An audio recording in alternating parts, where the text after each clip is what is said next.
نحمده ونصلي على رسوله الكريم اما بعد لقد كان لكم في رسول الله اسوة حسنة لمن كان يرجو الله واليوم الآخر وذكر الله كثيرا۔ مجالس سیرت النبی کی آج تیسری مجلس ہے۔ جب حضرت حاجرہ اور اسماعیل علیہ السلام مکہ مکرمہ میں ٹھہرے تو آپ کے پاس جو کھانے کی اشیاء تھیں وہ ختم ہو گئی۔ اب حضرت حاجرہ صفا و مروہ کے درمیان دوڑی تو اللہ پاک کو حضرت حاجرہ کا یہ دوڑنا اتنا پسند آیا کہ سعی عمرہ اور حج میں واجب قرار دے دی، اور اس کو قیامت تک کے لیے شعائر اللہ قرار دیا گیا۔ قرآن کریم میں سورۃ البقرہ میں فرمایا ان الصفا والمروۃ من شعائر اللہ فمن حج البیت او اعتمر فلا جناح علیہ ان یطوف بہما ومن تطوع خیرا فان اللہ شاکر علیم۔ بے شک کوہ صفا اور مروہ اللہ کی نشانیوں میں سے، تو جو شخص خانہ کعبہ کا حج یا عمرہ کرے اس پر کچھ گناہ نہیں کہ دونوں کے درمیان چکر لگائے، بلکہ یہ ایک نیک کام ہے، اور جو کوئی نیک کام کرے تو اللہ قدردان ہے، دانا ہے۔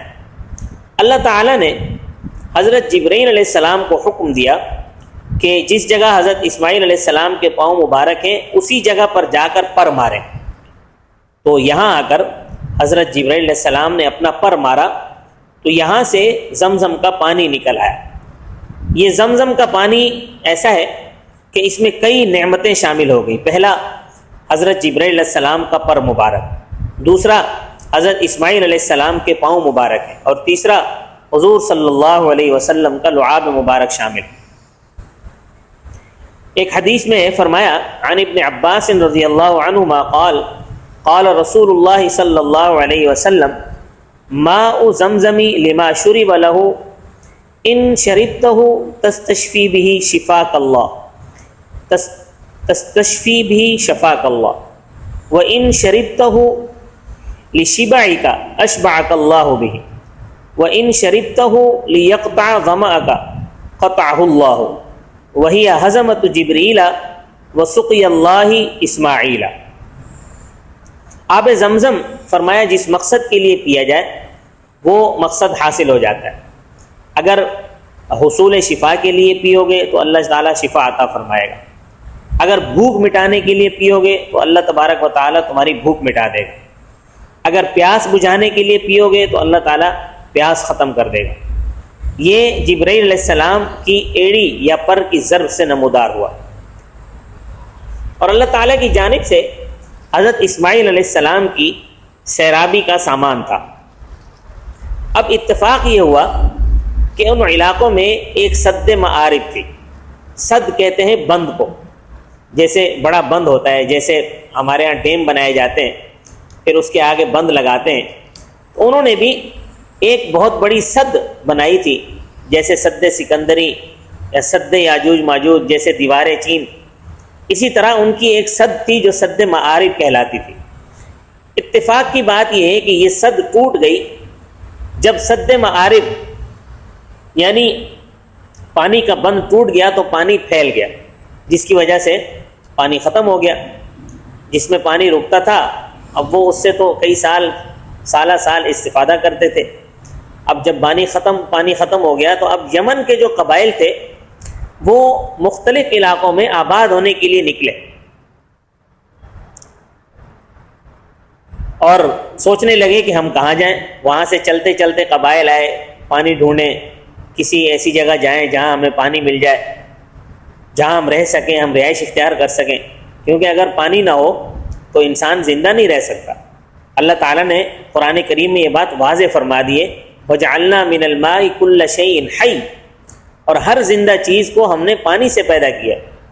تو پانی جو ہے یہ وجہ حیات ہے، پانی مردہ زمینوں کی حیات ہے، پانی مردہ انسانوں کی حیات ہے۔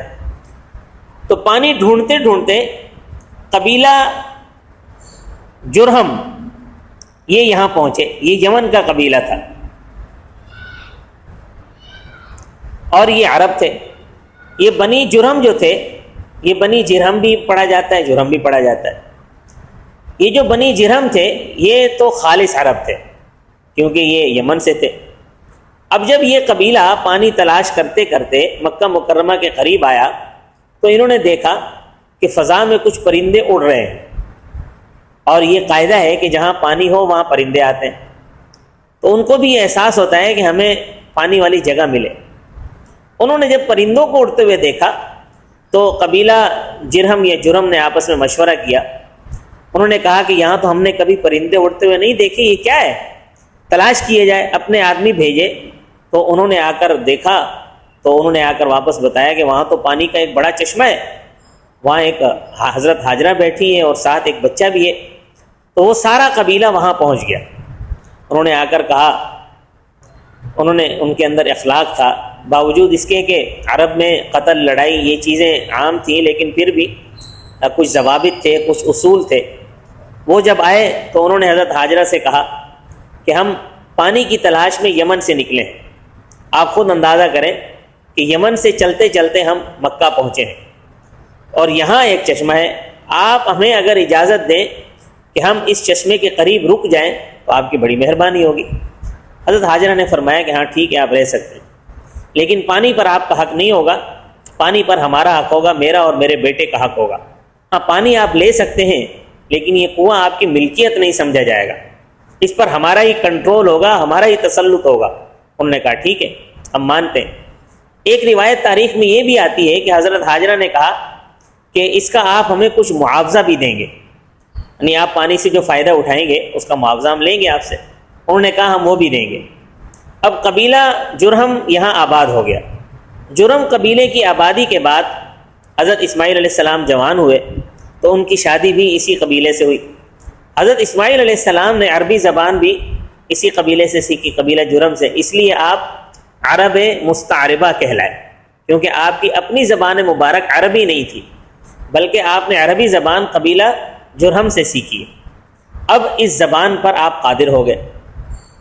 حضرت اسماعیل علیہ السلام کی جب عمر مبارک 16 سال کی ہوئی تو اللہ تعالیٰ نے حضرت ابراہیم علیہ السلام کو تعمیر کعبہ کا حکم دیا کہ یہاں اللہ کا گھر بنائے۔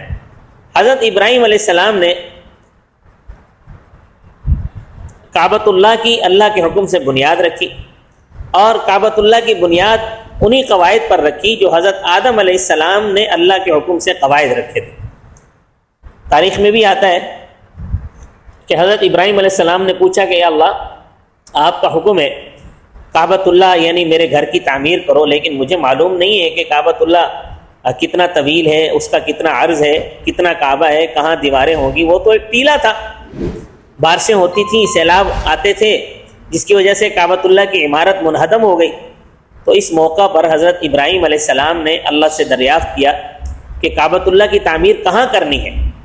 اللہ تعالیٰ نے حکم دیا کہ ہم آسمان پر بادل کا ایک ٹکڑا بھیجتے ہیں، جہاں جہاں بادل کا سایہ ہو سمجھ لو کہ یہ جگہ کعبہ ہے، اور جہاں سایہ نہیں ہوگا تو وہ جگہ کعبہ نہیں ہے، اسی جگہ تم نشان لگا لو۔ تو کعبۃ اللہ کی جگہ پر ایک سایہ، جیسے ایک سائبان کھڑا ہو جاتا ہے، وہ کھڑا ہو گیا۔ حضرت ابراہیم اور حضرت اسماعیل نے کعبۃ اللہ کی بنیادوں کے نشان لگائے، اور انہی بنیادوں پر کعبۃ اللہ کی تعمیر کی۔ اللہ تعالیٰ نے تعمیر کعبہ کا ذکر بھی قرآن کریم میں فرمایا ہے۔ فرمایا وَإِذْ يَرْفَعُ إِبْرَاهِيمُ الْقَوَاعِدَ مِنَ الْبَيْتِ وَإِسْمَاعِيلُ رَبَّنَا تَقَبَّلْ مِنَّا إِنَّكَ أَنْتَ السَّمِيعُ الْعَلِيمُ۔ اور جب ابراہیم اور اسماعیل بیت کی بنیادیں اونچی کر رہے تھے تو دعا کیے جاتے تھے کہ اے ہمارے پروردگار، ہم سے یہ خدمت قبول فرما، بے شک تو سننے والا ہے، جاننے والا ہے۔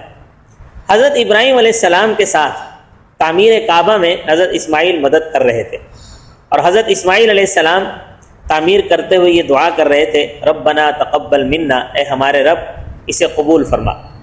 مقام ابراہیم پر کھڑے ہو کر یہ ساری تعمیر کی گئی۔ آج بھی وہ پتھر موجود ہے۔ اللہ نے اس پتھر کو حضرت ابراہیم علیہ السلام کے حکم کے تابع کر دیا تھا، وہ پتھر ان کے لیے لفٹ کا کام دے رہا تھا۔ تعمیر مکمل ہونے کے بعد اب اللہ نے حضرت ابراہیم علیہ السلام کو حکم دیا کہ اعلان کریں۔ بعض علماء فرماتے ہیں کہ اسی پتھر پر کھڑے ہو کر ابراہیم علیہ السلام نے اعلان کیا۔ بعض علماء فرماتے ہیں کہ جبل ابی قبیس پر ندا دی، وجبل ابی قبیس اول جبل وضع فی الارض، پہلا پہاڑ جو زمین پر رکھا گیا تھا وہ جبل ابی قبیس ہے، ابھی تو وہاں پر محلات ہیں۔ ایک روایت میں ہے کہ عرفات کی پہاڑی پر کھڑے ہو کر ابراہیم علیہ السلام نے ندا دی۔ قرآن کریم میں وَأَذِّن فِي النَّاسِ بِالْحَجِّ يَأْتُوكَ رِجَالًا وَعَلَىٰ كُلِّ ضَامِرٍ يَأْتِينَ مِنْ كُلِّ فَجٍّ عَمِيقٍ، اور لوگوں میں حج کے لیے اعلان کر دو کہ تمہاری طرف پیدل اور دبلے دبلے اونٹوں پر جو دور دراز راستوں سے چلے آتے ہوں سوار ہو کر چلے آئیں۔ حضرت اسماعیل علیہ السلام کا نکاح بھی قبیلہ جرہم کے سردار مزاز بن عمر کی صاحبزادی سے ہوا۔ اس طریقے پر اللہ تبارک و تعالی نے مکہ المکرمہ کی اس مبارک سرزمین کو آباد کیا۔ اس درس سے ہمیں جو اسباق حاصل ہوتے ہیں ان میں پہلا سبق یہ ملتا ہے کہ جب بھی کوئی نیک کام کریں تو اس کی قبولیت کی فکر کریں، یعنی نیت کو درست کریں، جیسا کہ ابراہیم علیہ السلام نے تعمیر کعبۃ اللہ کے وقت دعا کی۔ اور آج کی درس سے ہمیں 3 اسباق ملے۔ ربنا تقبل منا انک انت السمیع العلیم، اے ہمارے پروردگار ہم سے یہ خدمت قبول فرما، بے شک تو سننے والا اور جاننے والا ہے۔ دوسرا سبق ہمیں یہ ملتا ہے کہ ہم خود بھی نیک کام کریں اور اولاد کو بھی نیک کام میں شریک کریں، جیسا کہ ابراہیم علیہ السلام نے بیت اللہ کی تعمیر اکیلے نہیں کی بلکہ اسماعیل علیہ السلام کو بھی اس نیک کام میں اپنے ساتھ شریک کیا۔ وَإِذْ يَرْفَعُ إِبْرَاهِيمُ الْقَوَاعِدَ مِنَ الْبَيْتِ وَإِسْمَاعِيلُ، جب ابراہیم اور اسماعیل بیت کی بنیادیں اونچی کر رہے تھے، لہٰذا ہم خود نیک کام کرنے کے ساتھ ساتھ اپنی اولاد کو بھی نیک کام میں شریک کریں، اپنے گھر والوں کو بھی نیک کام میں شریک کریں، تاکہ ہمارا پورا گھرانہ نیکی کے کاموں میں سب برابر کے شریک ہوں۔